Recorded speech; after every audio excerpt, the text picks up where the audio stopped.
Stevens Hotel in Chicago, the first international conference on post-war aviation opened. Many and varied are the questions to be discussed by the arriving delegates of 51 different countries. Chief among these questions is the future freedom of the world air transportation routes. This is the Chicago Convention of 1944, the first civil aviation agreement in the world. The rules governing the aviation industry for over 70 years are contained in its 61 pages, minus the funky signatures. So, the end of World War II, civil and commercial aviation soars, as larger and heavier ex-military aircraft start to transport people and cargo across oceans. The skies have never been so busy, and the transatlantic is now the world's most traveled air route. Of course, this calls for some type of regulation.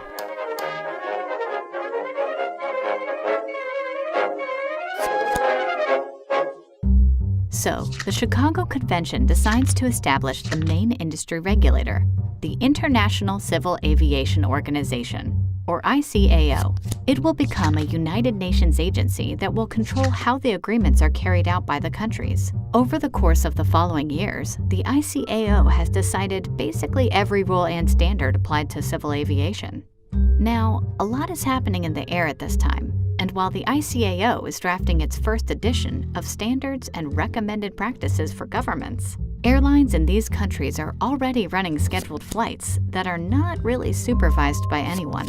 As you might imagine, the prices are pretty chaotic too.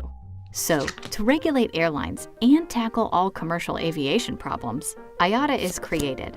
IATA, or International Air Transport Association, is formed in 1945 to help ICAO answer some technical questions, like how to make prices and rates more predictable and cheaper, and how to divide revenue from interlining journeys. The rates and fares issues are very sensitive at the time, and most of them are addressed at the first traffic conference, organized by IATA in 1947. The attending airlines reach agreement on 400 resolutions concerning all things air travel: fare calculations, revenue allocation, baggage rules, and even ticket design. Unprecedented unity in the post-war world. From that time on, these traffic conferences are regularly held in different parts of the world and soon transform into general meetings, which is how they function now. An annual general meeting is a big deal. The last meeting in 2019 was held in Seoul and hosted by Korean Airlines. It was opened by Korean and EU officials, followed by an annual report and panel discussions. That's like the main aviation event to visit if you're an airline. And this is a good segue into the modern era and a discussion of what IATA does now. One of the key features of our organization is its ability to design and implement standards accepted by everyone and applicable worldwide, and we think that it's probably our primary mission. We try to do our best to improve the passenger experience, because at the end of the day we are working for our passenger. Today, IATA members are some 290 airlines from 120 countries, about 82% of all scheduled air traffic. This, of course, doesn't mean that IATA regulations concern only the contracted airlines. Even if you're not signed up with IATA, but want to distribute tickets or run interline flights, it will control you. How so? First, by using IATA codes, universally accepted designators required for reservations, schedules, ticketing, documentation, and basically everywhere the information about the airline or its flight is shared. This two-character identifier is one of the industry's pillars, used everywhere and by everyone. You must get one even if you're not an IATA member. Second, all accounting documents used in ticketing and transaction operations use IATA accounting or prefix codes. They are absolutely integral for computer systems to identify your passengers and cargo. Third, IATA grants baggage tag issuer codes, 10-digit numbers printed on bag tags for easier baggage handling at airports. IATA also issues location codes used by airports and sometimes rail or ferry stations, if we're talking about intermodal journeys. Yes, IATA loves their codes, but it's more than just codes. IATA is comprised of airlines and exists for airlines. See its Board of Governors. All members are representatives of airlines. Same with the advisory councils that actually set standards for IATA members and hold them accountable for security measures and environmental impact. This means that being an IATA member is like being recognized as part of the industry. IATA also represents their interests by lobbying for airline operations campaigns. A recent success is the gradual spreading of NDC solutions. The new Distribution Capability Program was launched by IATA to help airlines distribute their services without limitations and control what type of content is shared on booking websites. Now it's supported by all GDSs, 65 airlines, and 58 tech solutions providers, largely thanks to IATA's education on the topic.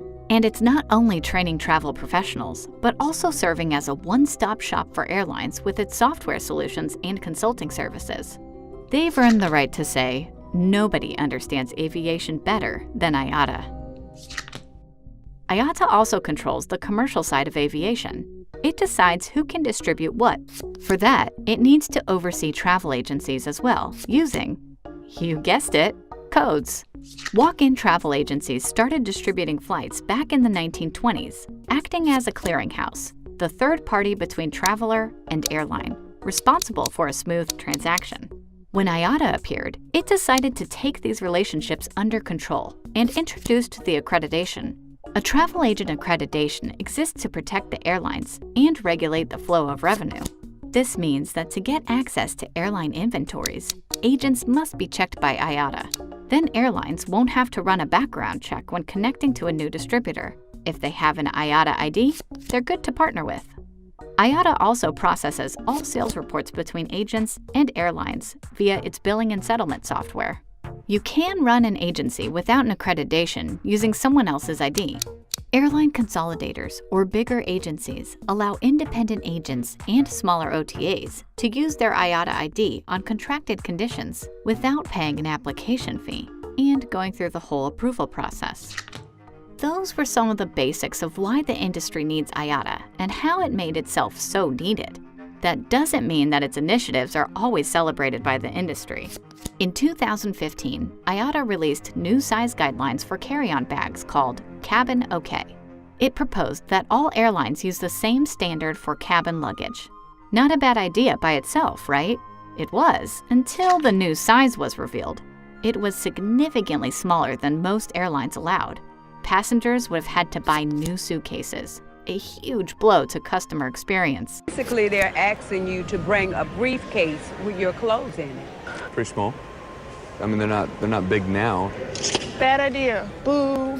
IATA answered the backlash, proposing that bags with new sizes should be produced with a special Cabin OK badge, which would give them priority if the cabin is filled to the brim, and some bags have to be moved to the luggage compartment. IATA paused the program in a few days to reassess the guidelines, which have yet to be released. But what is it doing right? What's happening at those general meetings every year? What are IATA's goals and priorities? Well, first, it's your main source for the current and future aviation climate. Want to know where the commercial aviation industry is going? Check with IATA. Even the bag size situation shows there's still a problem to be addressed. Every December, IATA publishes a list of priorities for the year ahead.